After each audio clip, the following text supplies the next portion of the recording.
Friends, so welcome in our चेसी वाला channel. आज हम क्या करने वाले हैं, प्राचीन भारत का इतिहास। ठीक है ना। प्राचीन भारत का इतिहास है, ये सेकंड पार्ट है हमारा। ठीक है, फर्स्ट पार्ट मैंने ऑलरेडी करवा रखा है। अगर आपने वो वीडियो नहीं देखी है तो आप देख लीजिए जाके। अगर आपने चैनल को सब्सक्राइब नहीं किया है तो सब्सक्राइब कर लीजिए, लाइक कीजिए, शेयर कीजिए। ठीक है ना। ओके, आप भी कर सकें और दूसरे फ्रेंड्स भी कर सकें तैयारी। इसलिए मैं आपसे यही कहूँगा कि आप लोगों को फ़ायदा हो रहा है तो आप दूसरों को फ़ायदा मतलब दूसरों को भी आप शेयर कर सकते हो, उससे उनको भी फ़ायदा हो जाएगा। ठीक है। तो आज हम देखेंगे, हमने प्राचीन भारत का इतिहास उसके 100 क्वेश्चन कंप्लीट कर लिए हैं। ठीक है ना। ओके, एंड 101 देखिए क्वेश्चन क्या दिया गया है। हर्ष चरित्र द्वारा, देखिए ध्यान देना, हर्ष चरित्र द्वारा लिखा गया था। ठीक है ना। बल्लुक शर्मा, किसके द्वारा लिखा था हर्ष चरित्र? बल्लुक शर्मा, अनंतराम शर्मा, सूरदास, बाणभट्ट। तो इसमें ऑप्शन डी राइट हो जाए, बाणभट्ट। ठीक है ना।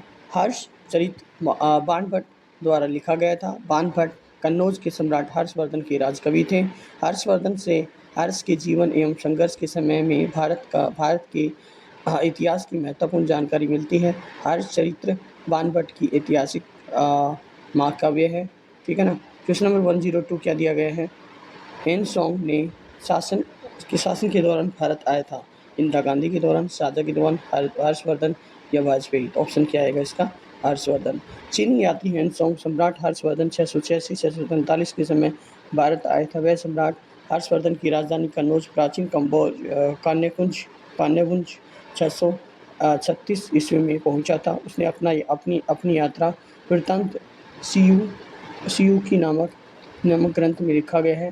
प्रभाकर वर्धन वंश का प्रथम स्वतंत्र शासक था। ठीक है। देखिए क्वेश्चन 103 क्या दिया गया है। इतिहास के उल्लेख से मिलता है कि चीनी विद्वान राजा हर्ष के शासनकाल में थानेसर गए थे। ठीक है ना।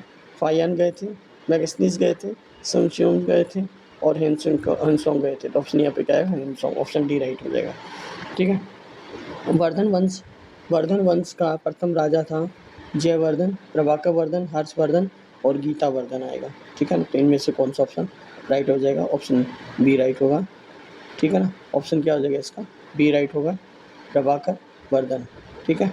क्या आएगा? प्रभाकर वर्धन आएगा इसका आंसर। ठीक है। नेक्स्ट क्वेश्चन देखिए। थानेश्वर नामक नगर किस प्रसिद्ध राज्य की राजधानी था? हर्षवर्धन, अशोक, चंद्रगुप्त, विक्रमादित्य, कनिष्क? तो इसका जो आंसर आएगा वो यहाँ पे क्या होगा? हर्षवर्धन। थानेश्वर नामक नगर प्रसिद्ध राजा हर्षवर्धन के राज्य की राजधानी थी। हर्षवर्धन ने 7वीं शताब्दी में अपनी राजधानी थानेश्वर से कन्नौज स्थानांतरित कर दी। हर्षवर्धन 606 से 639 तक उत्तर भारत में शासन किया था। क्वेश्चन 106 है, हर्षवर्धन ने थानेश्वर पर है वो किसके दौरान शासन किया था? 606 से 647, 400 से 350, ठीक है ना, 200 से 250 एडी या 250 से 150 बीसी। तो इसका जो आंसर आएगा वो यहाँ पे क्या होगा? 606 से 647 एडी। ठीक है ना। क्वेश्चन नंबर 107 है, प्रभाकर वर्धन वंश का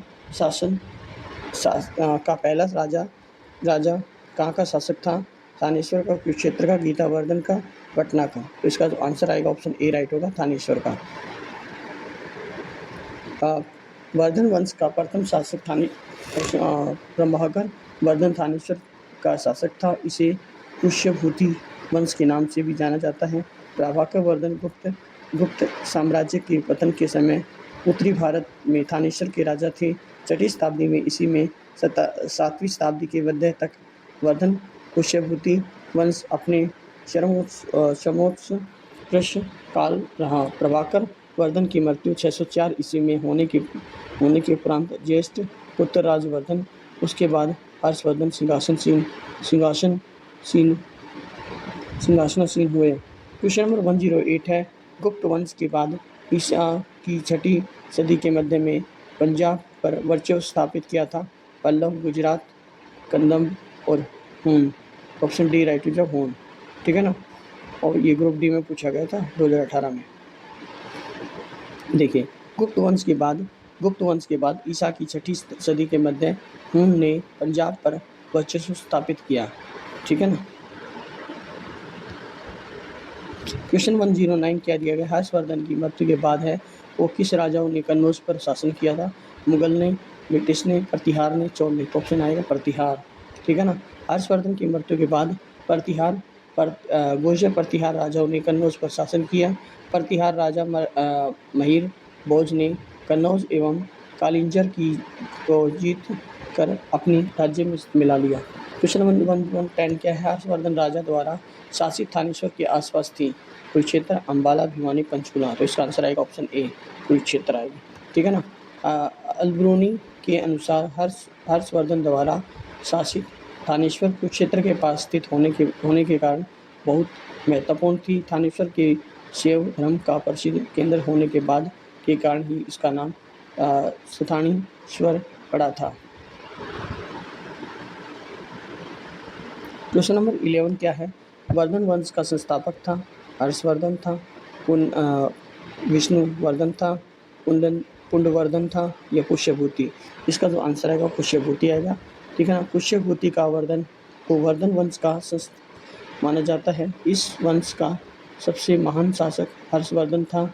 आर्यचरित्र का लेखक बाणभट्ट आस्थाना कवि, ठीक है ना, आस्थाना कवि थे। चीनी यात्री हंसोंग हर्षवर्धन के समय भारत आया था कि 634 और 644 ईस्वी तक हरियाणा में निवास किया। क्वेश्चन नंबर 112 क्या है? हर्षवर्धन की जीवनी हर्षचरित एक संस्कृत कवि द्वारा लिखी गई थी जो उसका संबंध थानेश्वर से वर्णित करती है। भास, कालिदास, बाणभट्ट, दंडी। ठीक है ना। ऑप्शन सी राइट हो जाएगा, बाणभट्ट। चीनी यात्री हंसोंग का हरियाणा में निवास कब तक था? 606 से 605, 634 से 644, 505 से 555 और 750 से 755 ईसा पूर्व। ठीक है ना। तो इसका जो आंसर आएगा 634 से 644, ऑप्शन बी राइट हो जाएगा।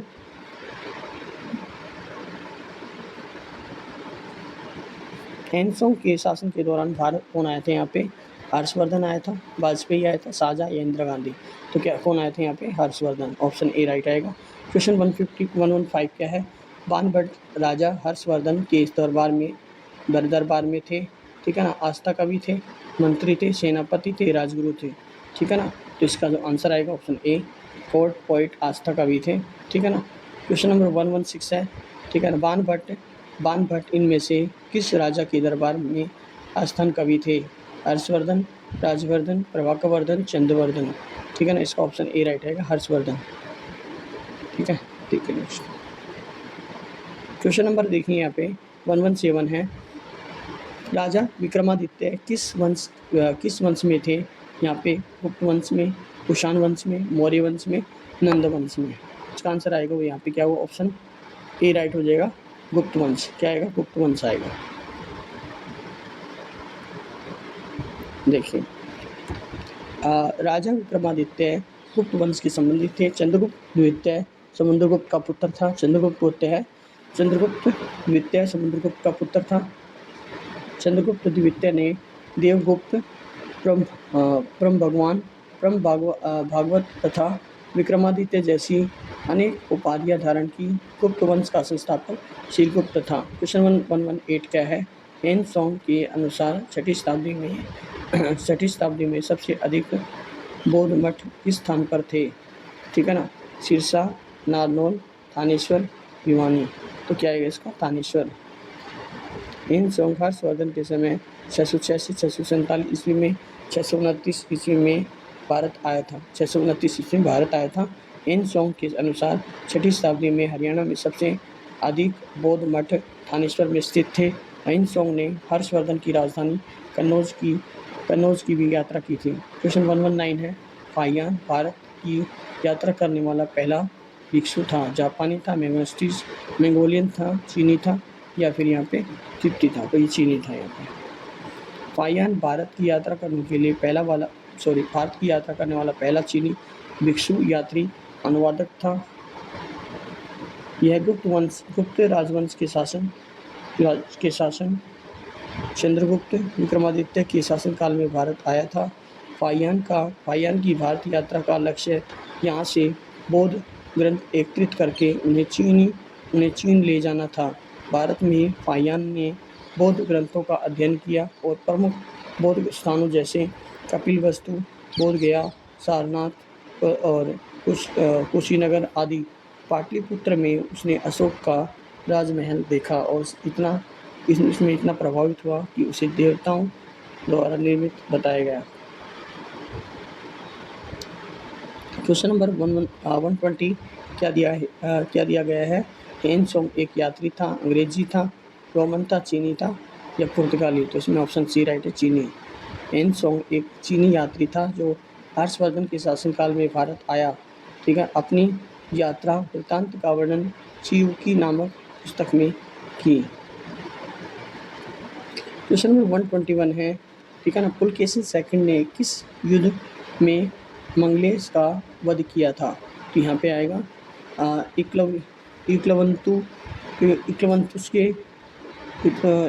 इक्लवंतु सिंगे मिंगे या मणिमंगला या सुरामरा या नर्मदा? एलवतु सिंगी बीगे आएगा। ठीक, ऑप्शन जो दे रखा है। ओके, चालुक्य वंश वातापी के महान शासक पुलकेशिन सेकंड ने एलवतु सिंघबिंगे की युद्ध में अपने चाचा मंगलेश का वध कर सत्ता पर कब्जा किया। महाकूट स्तंभ लेख का संबंध पुलकेशिन से था। इन्होंने हर्षवर्धन को हराकर परमेश्वर की उपाधि धारण की।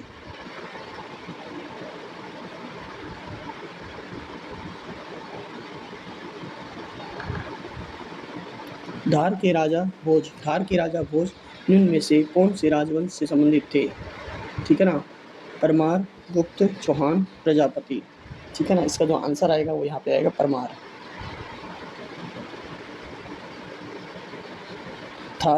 धार के राजा भोज परमार वंश से संबंधित थे। इन्होंने उज्जैन की जगह धार को अपनी राजधानी बनाई। इन्होंने सरस्वती कंठाभरण, युक्ति, कल्पतरु जैसे अनेक ग्रंथों की रचना की। क्वेश्चन 123 है, किसने थानेश्वर शहर के पास थानेश्वर महादेव मंदिर का निर्माण करवाया था? ठीक है ना, प्रभाकर वर्धन ने, हर्षवर्धन ने, पुष्यभूति ने, आदित्य वर्धन ने? इसका आंसर आएगा पुष्यभूति ने। थानेश्वर शहर के पास थानेश्वर महादेव मंदिर का निर्माण पुष्यभूति ने करवाया था। पुष्यभूति ने वर्धन वंश की नींव रखी थी, जबकि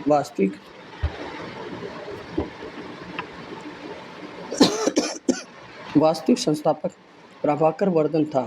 क्वेश्चन 124 है, राजा हर्षवर्धन ने एक प्रसिद्ध नाटक लिखा था। नारायणीयम, नागानंद, रामायण या भरतांजलि? ऑप्शन क्या आएगा?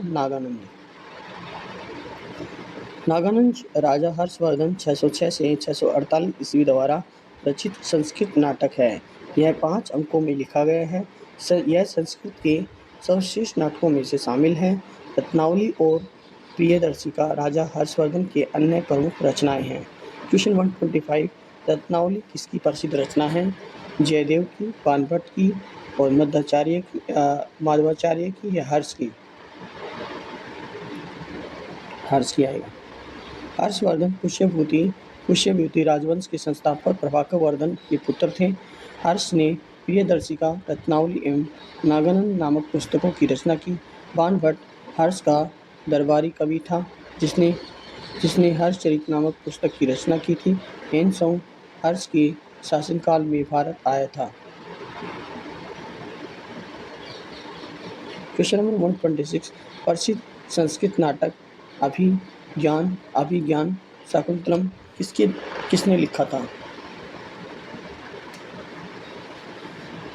माघ ने, कालिदास ने, दंडी या भरवी? तो इसका ऑप्शन आएगा कालिदास।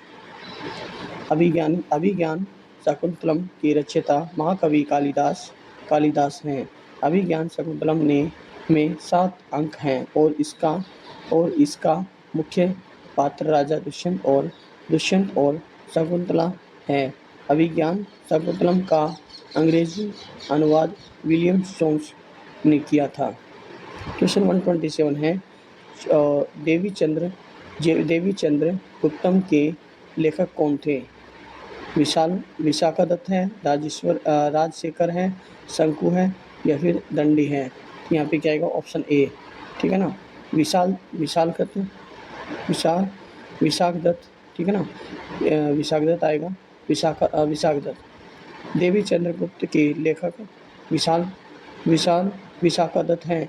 यह संस्कृत के कवि और नाटककार थे। इनकी अन्य रचनाएं मुद्रा राक्षस हैं।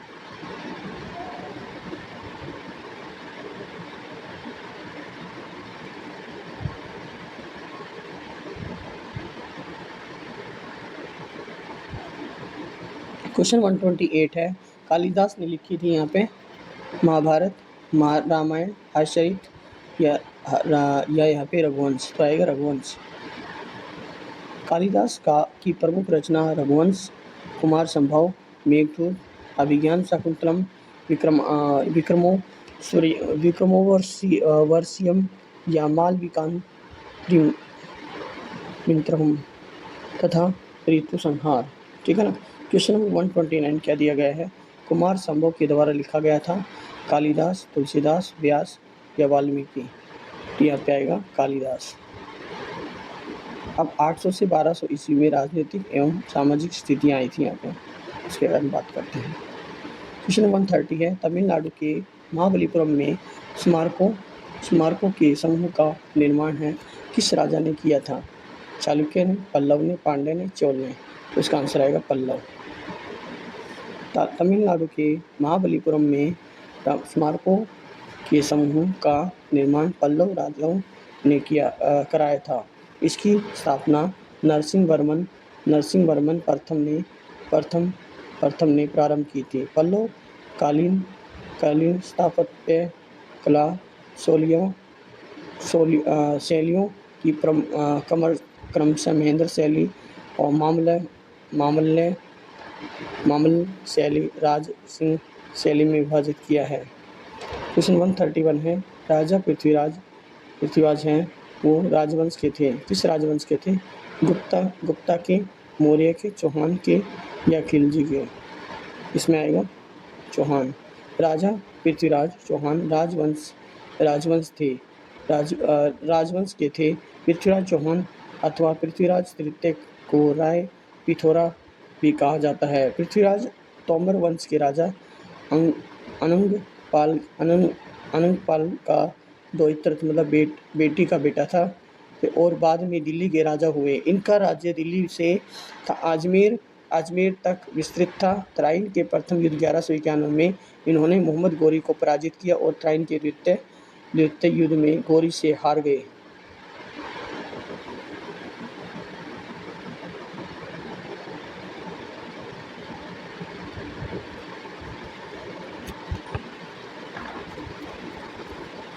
पृथ्वीराज चौहान। क्वेश्चन नंबर 132 है, तराइन की दूसरी लड़ाई में हार गए थे पृथ्वीराज चौहान, मुइज़ अलाउद्दीन या गोविंद ताई या जयंत। तो यहाँ पे आएगा Prithviraj Chauhan, option A right होगा। क्वेश्चन नंबर 133 है, 12वीं शताब्दी में इनमें से किसने हासी किले का पुनर्निर्माण करवाया था? ठीक है ना। तो यहाँ पे आएगा निर्माण करवाया था अकबर ने, मोहम्मद गोरी ने, पृथ्वीराज चौहान ने। तो यहाँ पे 12वीं शताब्दी में हासी किले का पुनर्निर्माण करवाया था, तो यहाँ पे आएगा पृथ्वीराज चौहान, ठीक है ना। हासी किले का पुनर्निर्माण 12वीं शताब्दी में पृथ्वीराज चौहान ने करवाया था। इसे असीगढ़ किला भी कहा जाता है। कौन सा किला है? हासी में असीगढ़ किला है। हासी में कौन सा किला है? असीगढ़ किला भी है।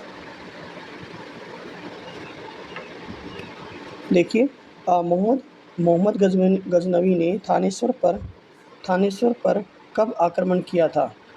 यहाँ पे 1013 में, 1014, 1016, 1017। यहाँ पे 1014 में किया था। मोहम्मद गजनवी ने 1014 ईस्वी में थानेश्वर पर आक्रमण किया।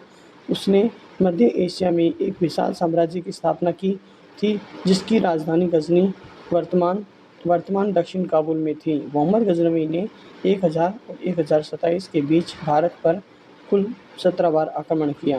क्वेश्चन नंबर 135 क्या है? निर्णायक था?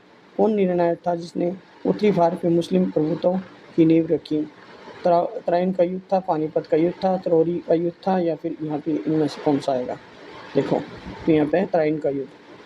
तराइन का वित्तीय युद्ध 1192 ईस्वी में उत्तर भारत में मुस्लिम प्रभुत्व की नींव रखी पृथ्वीराज चौहान और मोहम्मद गोरी के मध्य लड़ा गया।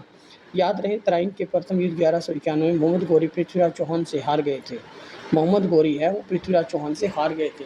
बाद में पृथ्वीराज चौहान और मोहम्मद गोरी का युद्ध दोबारा से होता है। तराइन का दूसरा युद्ध हुआ था 1192 में, जिसमें मोहम्मद गोरी है वो जीत गए थे, पृथ्वीराज चौहान हार गए थे। ठीक है। क्वेश्चन नंबर 136 है, तोमर वंश का अंतिम राजा था जिसने दिल्ली का सिंहासन अपने दामाद पृथ्वीराज चौहान को सौंप दिया था? विजयपाल, महिपाल, अनंगपाल, गोपाल। अनंगपाल के पश्चात ऑप्शन सी राइट हो जाएगा भैया, अनंगपाल। अनंगपाल के पश्चात पृथ्वीराज चौहान दिल्ली का राजा बना। तोमरों ने ही दिल्ली शहर की स्थापना की थी। तो तोमरों ने ही क्या दिल्ली की शहर की स्थापना की थी। क्वेश्चन 137, किस युद्ध क्षेत्र में मोहम्मद गोरी और पृथ्वीराज चौहान की सेनाओं का सामना हुआ? तराइन, कुरुक्षेत्र, हल्दी घाटी या पानीपत? तो ऑप्शन ए राइट हो जाएगा इसका, तराइन। तराइन युद्ध में मोहम्मद गोरी और पृथ्वीराज चौहान की सेनाओं का सामना हुआ। तराइन का प्रथम युद्ध 1192 में पृथ्वीराज चौहान विजय हुए थे।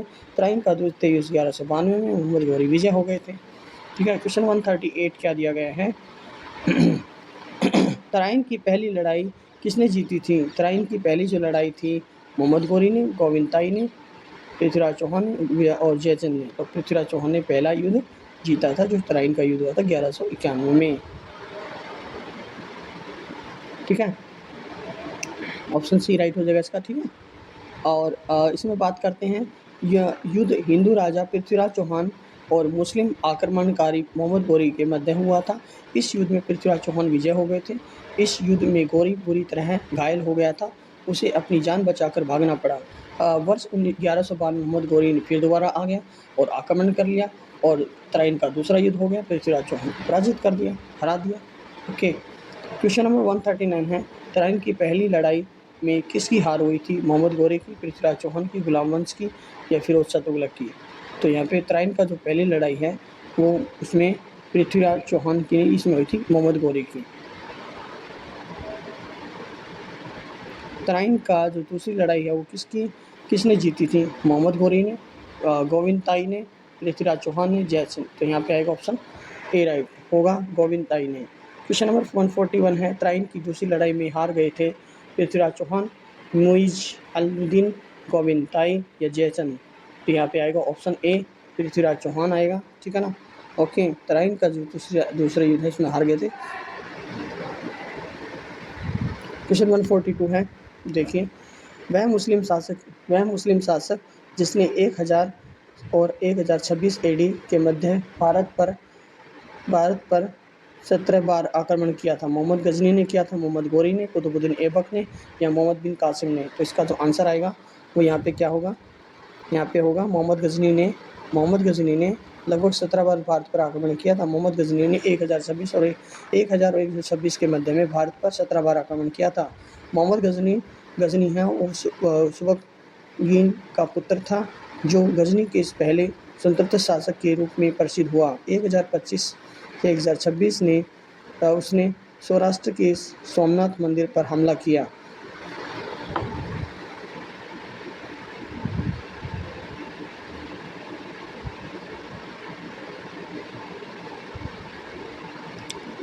देखिए 143 क्या दिया गया? एक नृत्य मुद्रा में नटराज की कांस्य प्रतिमा का संबंध है, वो इनमें से है काली, नंदी, कृष्ण, शिव। तो यहाँ पे क्या आएगा? यहाँ पे कृष्ण, यहाँ पे आएगा ऑप्शन डी, शिव। एक नृत्य मुद्रा में नटराज की कांस्य प्रतिमा का संबंध भगवान शिव से है। यह प्रतिमा भगवान शिव के तांडव नृत्य का प्रतीक है। नटराज का यह नृत्य विश्व की 5 महान क्रियाओं का निर्देशक है। ठीक है ना। स्पष्ट स्थिति, परले, तिरोभाव, अदृश्य, अंतर्हित और अनुग्रह नटराज की मूर्ति में धर्म, शास्त्र और कला का अनूठा संगम है। क्वेश्चन 144 है, किस राजवंश ने तमिलनाडु में महाबलीपुरम मंदिरों का निर्माण करवाया था? तो वहाँ पे किसने करवाए थे यहाँ पे, ठीक है ना, किसने करवाए थे यहाँ पे, ठीक है ना। तो पांड्य ने कराया, चोल ने करवाया था, चोल ने करवाया था, पल्लव ने या फिर चेर ने, तो यहाँ पे करवाया था पल्लव ने।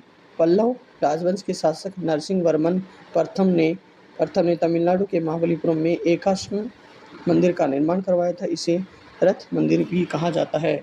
रथ मंदिरों का मुख्य की संख्या 7 है, जिसमें छोटा रथ मंदिर द्रौपदी रथ है। इसमें किसी प्रकार का अलंकरण नहीं मिलता है। क्वेश्चन 145, गोहाना का नामकरण किस राजा के द्वारा किया गया था? हर्षवर्धन, पृथ्वीराज चौहान, अकबर और हेमचंद्र। क्या आएगा? पृथ्वीराज चौहान। गोहाना में किले का निर्माण पृथ्वीराज चौहान ने किया था। आसी में स्थित असीगढ़ का किला 12वीं सदी में पृथ्वीराज चौहान द्वारा बनवाया गया था।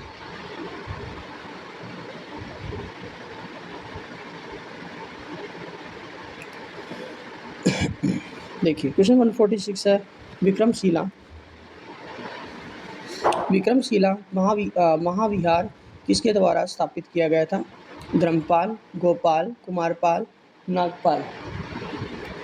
इसका जो आंसर आएगा वो धर्मपाल आएगा, ठीक है ना।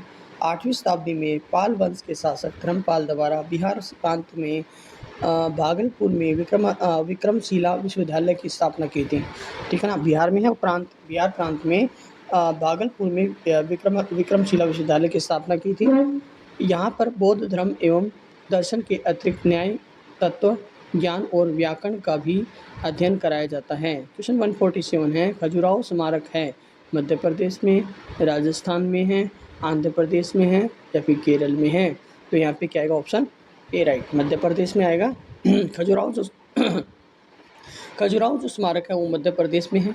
खजुराहो मध्य प्रदेश के प्रांत में स्थित ऐतिहासिक स्थल प्राचीन काल में इसे खजूरपुरा एवं खजूर वाहिका के नाम से भी जाना जाता है। यह प्रमुख जैन एवं हिंदू मंदिर के लिए प्रसिद्ध है। चंदेल शासकों ने खजुराहो मंदिर का निर्माण 950 से 1050 ईस्वी के बीच निर्मित किया था। यहाँ पर कंदिरिया महादेव मंदिर सभी मंदिरों में सबसे बड़ा है। अब जो हम बात करेंगे वो साहित्य एवं साहित्यकार और कला संस्कृति से रिलेटेड है। क्वेश्चन 148 है, सूचना के अधिकार आरटीआई अधिनियम किस वर्ष लागू हुआ था? 2004 में, 2010 में, 2005, 2009।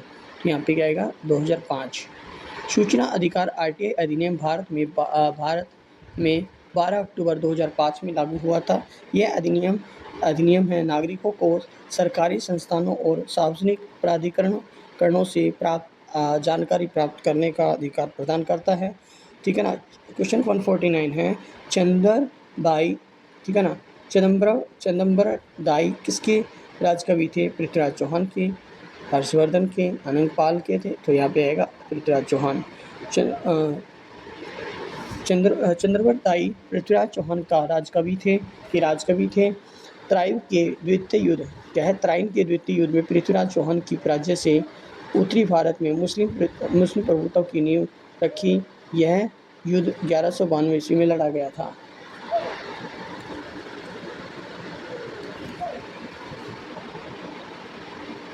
देखिए बाणभट्ट के हर्ष चरित्र के संबंध में निम्न में से कौन सा कथन असत्य है? इसका प्रथम अध्याय लेख जीवन और परिवार को समर्पित है, ठीक है ना। 5वां क्वेश्चन ऑप्शन बी, 5वां अध्याय हर्षवर्धन के पूर्वजों से संबंध है।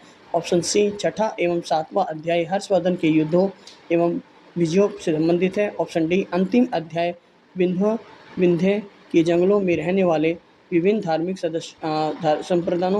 संप्रदायों का विवरण देता है। तो यहाँ पे ऑप्शन बी है वो रॉन्ग होगा यहाँ पे, ठीक है ना। ऑप्शन बी यहाँ पे क्या है? रॉन्ग है। बाणभट्ट के हर्ष चरित्र में कुल 8 अध्याय हैं। इसमें प्रथम 3 में उसने स्वयं के जीवन और परिवार के बारे में वर्णन किया है। चौथे अध्याय में हर्षवर्धन के पूर्वजों के बारे में तत्पश्चात हर्षवर्धन की विविध उपलब्धियों का वर्णन विभिन्न अध्याय में किया गया है।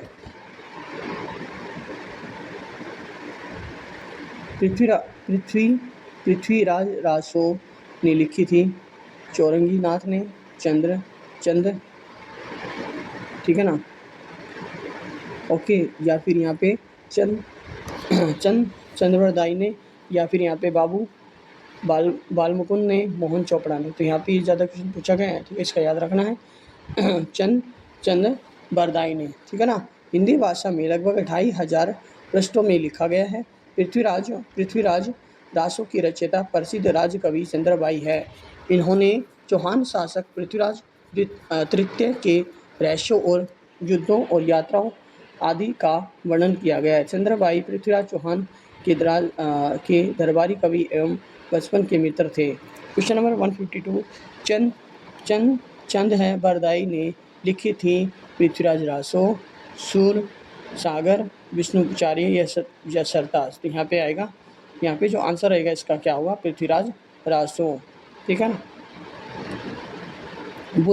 बुद्ध चरित्र में के रचयिता कौन थे, यहाँ पे अघोष, नागार्जुन, नागेश्वर या वसुमित्र। तो यहाँ पे आएगा बुद्ध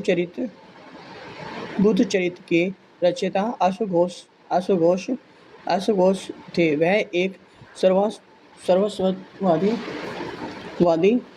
बौद्ध दार्शनिक एवं कवि थे। इन्होंने सौंदर्यानंद तथा सारिपुत्र प्रकरण की भी रचना की है। क्वेश्चन 154 क्या है, कवि बाणभट्ट के सम्राट हर्ष का जीवन चरित्र अपने किस ग्रंथ में लिखा गया था। क्या आएगा, हर्षचरित, नागानंद और कादम्बरी और रत्नावली। तो ऑप्शन यहाँ पे क्या है, हर्षचरित्र आएगा, ठीक है ना। कवि बाणभट्ट ने सम्राट हर्ष का जीवन चरित्र अपने ग्रंथ हर्षचरित में उल्लिखित किया है। और बाणभट्ट सम्राट हर्ष का दरबारी कवि था।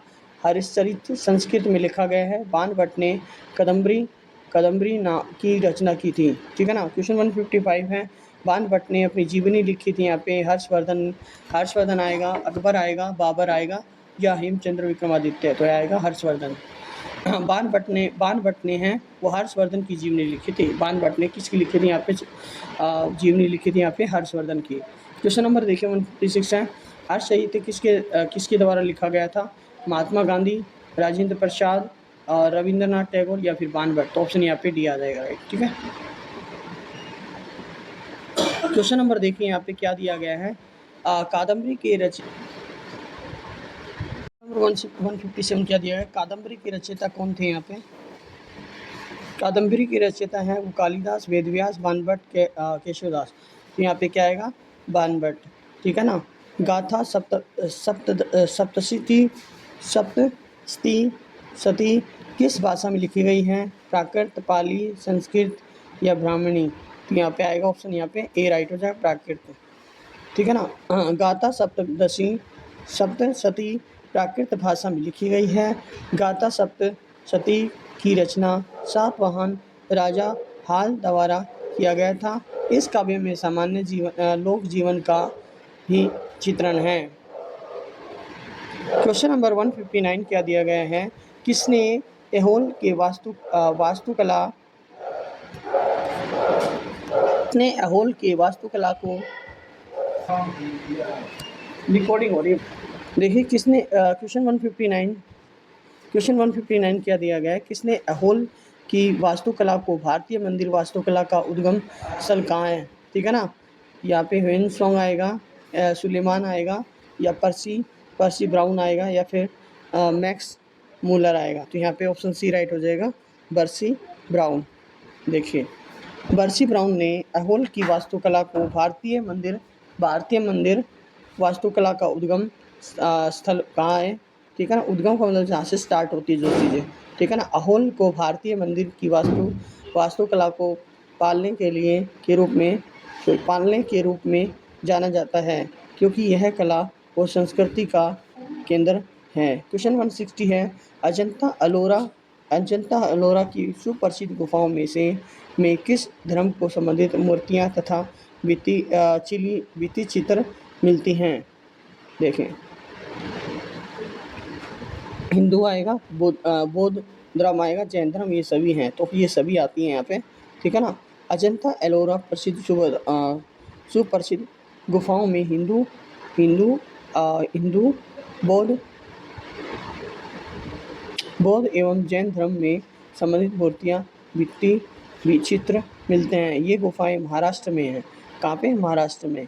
महाराष्ट्र में औरंगाबाद के पास बागोरा मंदिर नदी के पास पास सहयाद्री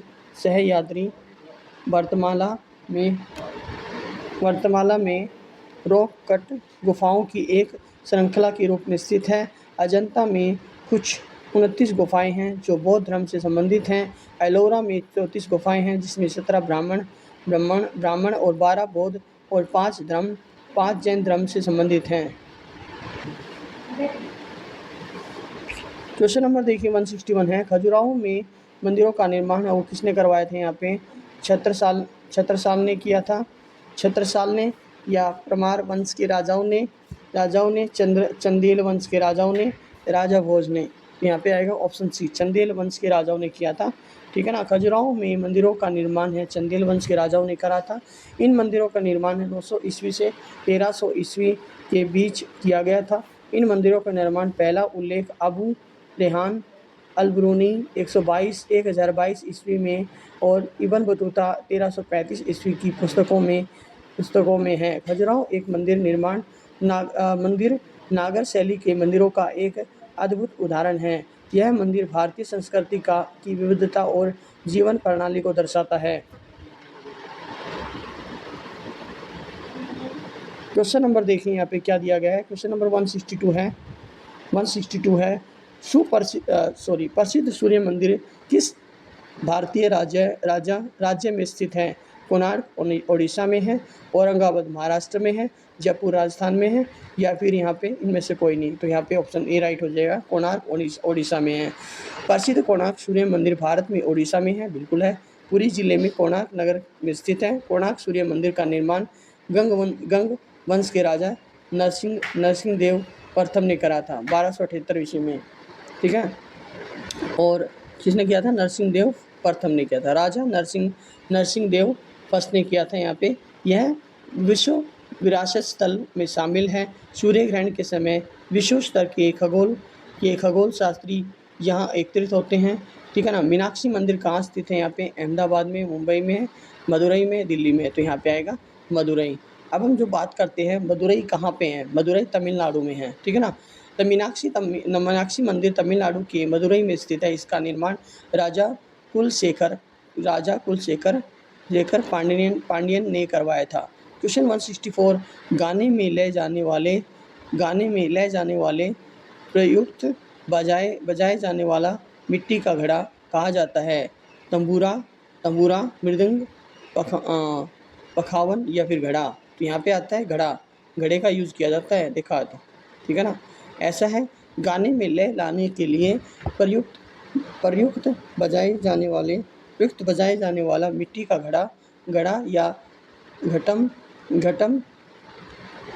कहलाता है। तंबूरा लकड़ी तांबा और इस्पात से बना एक तार वाद्य यंत्र। मृदंग चमड़े और कटहल की लकड़ी से बना एक ताल वाद्य यंत्र। पंखा और पखावज लकड़ी, चमड़े और काले लेप से बना एक वाद्य यंत्र भी होता है। इसमें कुछ विविध क्वेश्चन है, 2 ही है, ज़्यादा नहीं है, ठीक है। वो और देखते हैं यहाँ पे, देखो। अब हम बात करते हैं बेबीलोनिया का हैंगिंग गॉड किसके द्वारा बनाया गया था?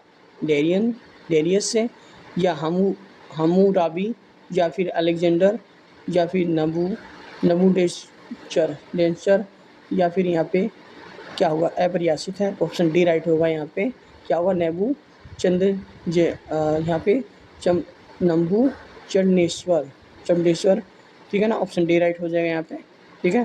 बेबीलोनिया का हैंगिंग गॉर्डन नबूकदनेस्सर 604 से 562 BC द्वारा बनाया गया था। यह बेबीलोन वर्तमान इराक में स्थित है। वर्तमान में कहाँ पे है? इराक में है, ठीक है ना। क्वेश्चन नंबर 166 है, दक्षिण भारत में चोल राजवंश के संस्थापक कौन थे? यहाँ पे करिकाल प्रांत या फिर राज राजा, तो यहाँ पे आएगा ऑप्शन, या इनमें से ये तो कोई भी नहीं इनमें से ऑप्शन, तो ठीक है ना। दक्षिण भारत में चोल राजवंश का संस्थापक विजयालय क्या था, विजयालय को माना जाता है। इसमें 9वीं शताब्दी में इस साम्राज्य की स्थापना का विजयालय पल्लव राज शासकों का सामंत था। राजवंश राजराज प्रथम चोल साम्राज्य के सबसे महान सम्राटों में से एक था। इसके शासनकाल में चोलों का विस्तार उत्तर में कलिंग से लेकर दक्षिण में श्रीलंका तक फैला था, जिन्होंने तंजायुन में भगवान शिव को समर्पित बृहदेश्वर मंदिर का निर्माण करवाया था। लाइट ऑन करके आना।